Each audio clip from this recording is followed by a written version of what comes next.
We want The Hobbit to be a visual experience that goes several steps beyond Lord of the Rings. Fans of The Hobbit, they're going to get so much more. Dungeons deep and caverns. You'll get taken on an amazing ride. So, this is The Hobbit. I cannot guarantee his safety. Understood? You will see more of Middle-earth than you've ever seen before. I think that people will see more than once. I know I will.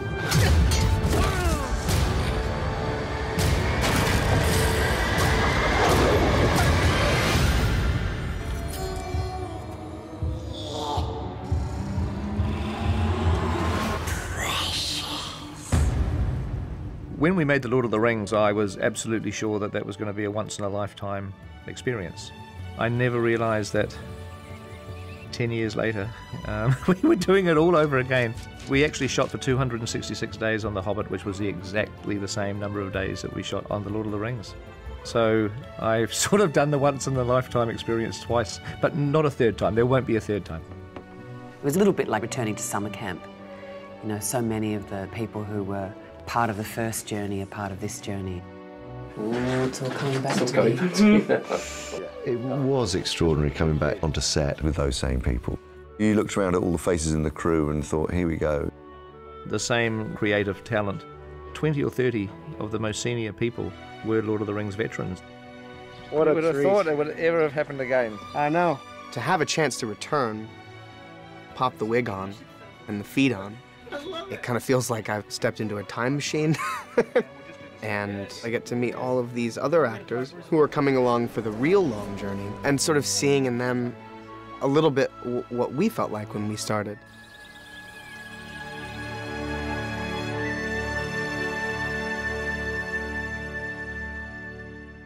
The Hobbit is actually Professor Tolkien's most beloved book, and it's your first introduction to Middle-earth for a lot of readers. The story of The Hobbit takes place 60 years before the events in The Lord of the Rings. Bilbo Baggins. I'm looking for someone to share in an adventure. We join Bilbo, as the book The Hobbit does, as a kind of home-loving, fairly solitary hobbit. They like their comfort, they like their food, and they treat strangers with suspicion. So the worst thing that could happen in Bilbo Baggins' life is to suddenly be dragged off into a dangerous adventure. Mr. Baggins? At your service. Fortune comes knocking on his door in the shape of 13 dwarves. Far over the misty mountains cold. Far to the east, over ranges and rivers, lies a single solitary peak. The dwarves' home is called Erebor, otherwise known as the Lonely Mountain. When you enter, you're in the middle of this vast subterranean palace carved out of solid rock. Gold and jewels were the resource on which they built their dwarf kingdom. There was this huge amount of gold, which attracted the dragon Smaug. Dwarves try to defend Erebor, but there's nothing they can do. Erebor is literally ripped apart. Since then, the dwarves have been a wandering people, and many of us have been homeless. We will seize this chance to take back Erebor! The dwarves that turn up at Bag End are the only volunteers that have decided to back this quest. 13 people. You asked me to find the 14th member of this company, and I have chosen Mr. Baggins. Me? No. The one thing with hobbits is that they are very stealthy, and that's exactly the quality that Gandalf the Wizard is looking for. You'll have a tale or two to tell when you come back. Can you promise that I will come back? No. Which brings us to the question, why does he go then? And of course, why he goes is because he knows he will never ever have another opportunity like this. Wait! Whoa. Welcome, Master Baggins, to the company of Thorin Oakenshield. Thorin is a direct descendant of a line of kings that stretches almost back to the beginnings of the dwarvish race itself. He's gone from prince to pauper, and he's a battle-hardened warrior. He has a fierce sense of honor, but he's been hardened by life, so his outer shell is pretty impenetrable. The dwarves, they're an incredibly proud race. They have a fire in their blood. They would unnervingly take on any race. They're the kind of people you'd want on your side in a fight. We are very loyal, and we would do anything for our brothers. They're very passionate, and they laugh 1 minute, and then they fight the next minute, and then they like hug the next minute. So they're very, you know, they're up front with their emotions. One of the scary things about adapting The Hobbit is the fact there's 13 dwarves. And differentiating those characters was important. Ne igrit fund. Like he said, never trust an elf. In the book, it's really only 3 or 4 of the dwarves that are kind of expanded in any real way. Gimli in the first film has a very distinctive look, but when you have 13 dwarves in scenes, if they all look the same, it's going to be very difficult for the watching audience. Everyone is very different in a very individual way. It's, yeah, I'm glad I didn't have to do anything. I just stick on the costume, thank God. I think it's probably a couple of thousand drawings were made. Millions of different ideas, running all over the place. If they were all standing on a mountainside, you had to know who they were, just from the shape. That's great. This is the best part of the whole job. You're not funny. It's supposed to be a light spritz. No, it's It is. Oh, no. Each dwarf has his own look and his own style and their own weapons. Shut your mouth! We managed to invent all kinds of interesting methods of warfare. Some fun, some lethal, or some fun, but all lethal. In the end, Pete fell in love with each and every one of those characters. And as much as there's a little bit of dwarf in Peter, I think there's a little bit of Peter in all those dwarfs. Here we go, rotate. The wonderful thing about Peter and his team is that they make it the book and something else. People always say, well, it's this very relatively slight novel, and so how come it's 3 movies? The Hobbit was almost a lifetime's work for Tolkien.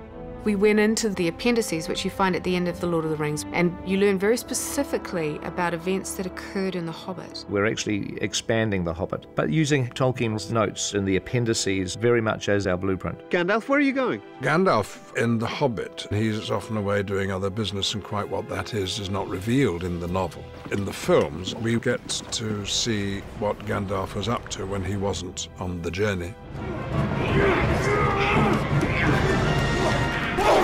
Tolkien, he created a whole world, the different creatures or people who live in that world, and real history stretching back thousands of years.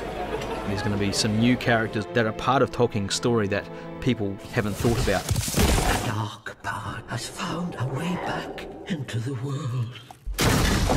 Excitement looms. Well, Radagast is a wizard. One of the 5. We know that he's an animal-loving, forest-dwelling wizard. Your mind instantly goes to a ragged hermit-type figure. But he loves the animals and the birds in the bushes. I'll draw them off! Go! Oh, dear, oh, dear. Radagast, he's all here in his heart. It's not perhaps quite all there.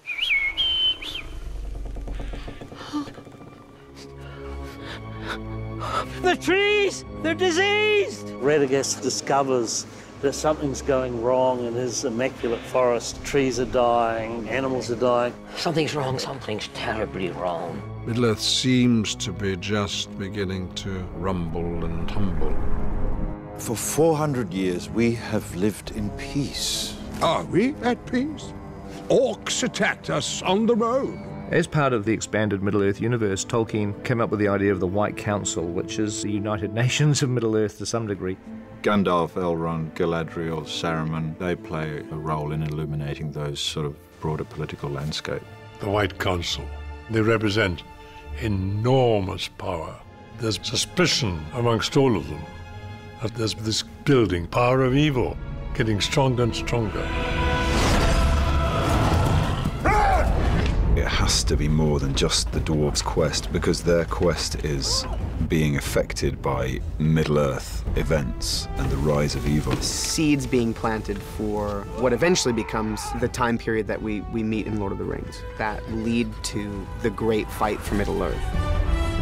If you watch then this suite of films in their entirety, it's wonderful that Peter's able to weave those subtle connections between the films. One of my favourites is an older Bilbo telling children the tale of his run-in with 3 large mountain trolls. So there I was, at the mercy of 3 monstrous trolls. The great thing about The Hobbit is we get to see it. Bilbo's encounter with the 3 trolls, William, Bert and Tom, is one of the most iconic passages from the book, and it was something we were really looking forward to bringing to the screen. 3 of us dwarves, Mark, myself and William, are portraying the trolls as well. There were 3-4 days there with Peter on the mocap studio, and we had a tremendous time there, just being in our grey suits. Are we having horse tonight or what? Shut your cake hole. You're like a really dysfunctional group of 3 flatmates. Directing is partly the same, really, apart from the fact that the actors look rather silly. I mean, who would want to walk around all day with a camera pointed right at their nose? The process of getting the trolls animated, we take the data that's been tracked from the mocap stage, and then we started refining that motion, and it was the first time we saw trolls actually verbalising. Now, are there any more of you little fellas hiding where you shouldn't? Make him squeal! Out of this colourful group of dwarves and wizards, and there's elves, and the story of The Hobbit is to take Bilbo, as played by Martin Freeman, the young, conservative, very safety-conscious Bilbo, and to see him transform. I have never used a sword in my life. He finds a bravery that he didn't know he had, and he finds a sort of nobility that he didn't know he had. And none of the others knew he had. Throughout the course of the quest, Bilbo surprises the dwarves at every stage. Bilbo goes on the journey, and he's changed forever. What's lost?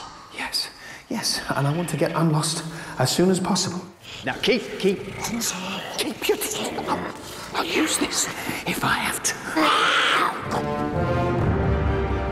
I can't wait to see it. That beautiful book that Tolkien wrote in 1937 come alive for people. There's a team here that have their heart and soul into creating something very, very special. We all have this common goal. We want this to be a film that has this lasting impact on people because it is such a good story. Whatever age you are, trying to remember the sense of awe you had as a child. Hopefully you will leave with that awe firmly in place. It's magic, pure magic, and you believe it. Going back to Middle-earth, probably for the last time on the big screen, is going to be a huge thrill.